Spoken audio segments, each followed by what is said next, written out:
Bonjour à tous, c'est le podcast Let Pages. Take Your Places. Je suis Elira. Et je suis Lina. Nous avons préparé quelques questions pour notre attaché français. Pouvez-vous d'abord faire une présentation? Oui, bonjour à tous. Je m'appelle Jean-Luc Puyot. Je suis attaché de coopération pour le français en Albanie, dans l'ambassade qui se trouve à Tirana. Je suis ici depuis 2020 et je travaille avec toutes les écoles, les collèges, lycées, universités où le français est enseigné, et notamment avec les sections bilingues comme celle qui est dans ce lycée. Merci pour votre présentation. Nous sommes très heureuses pour vous avoir ici. La première question c'est, vous avez eu l'opportunité pour vivre et travailler en Albanie pendant 3 années. Quelles sont vos impressions de notre pays? Alors, je vis déjà en Albanie donc depuis 2020 et il y a beaucoup de choses qui sont très agréables dans ce pays, mais ce qui est toujours cité par les gens qui viennent ici, c'est la gentillesse des Albanais. Merci. Voilà, les capacités d'accueil du peuple albanais, la culture, le partage, toutes ces valeurs-là, elles sont extrêmement appréciées par tous les étrangers, qu'ils soient touristes ou qu'ils soient résidents comme moi. Donc c'est ça que je mettrai en valeur, la qualité des gens, des personnes qui habitent ici. Merci. Pour en savoir plus sur votre personnalité, partagez avec nous aujourd'hui l'un des rêves que vous avez laissé un insouvi. L'un des rêves que j'ai réalisé, ça a été la possibilité d'avoir des expériences professionnelles et des expériences de vie en dehors de mon pays de naissance. Donc, je suis français, j'ai vécu plusieurs années dans mon pays, mais j'ai également travaillé à l'étranger, en particulier en Amérique latine, parce que je suis enseignant-chercheur en espagnol en France.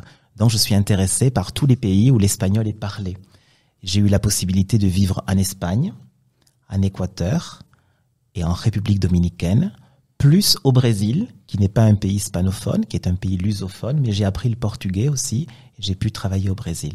Et j'ai également eu cette belle expérience qui est en cours en Albanie, où je suis venu donc en 2020. Malheureusement, je ne parle pas albanais, ça c'est un grand regret pour moi, mais j'ai pu, grâce à vous, partager beaucoup de choses dans ce pays.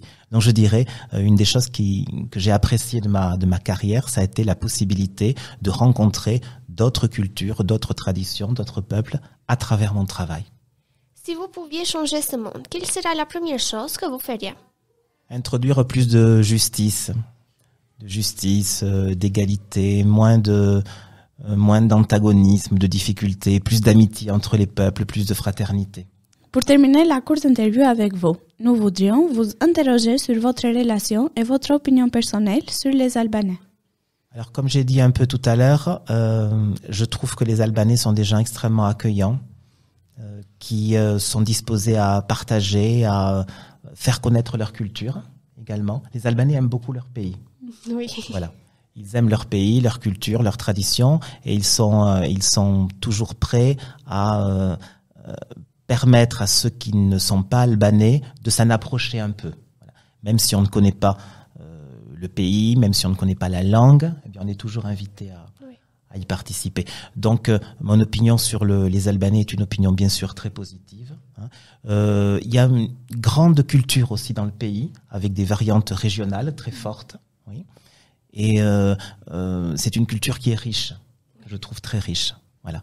Donc il y a beaucoup de choses à dire encore, mais pour résumer, et puis à brûle-pourpoint, puisque je m'attendais pas à ces questions, donc c'est des choses qui me viennent à l'esprit, vous voyez, spontanément. Merci de faire partie de notre podcast. Vous pouvez nous suivre sur nos réseaux sociaux. Au Facebook, Instagram, Google Podcast et YouTube aussi. Adios! Muchachos!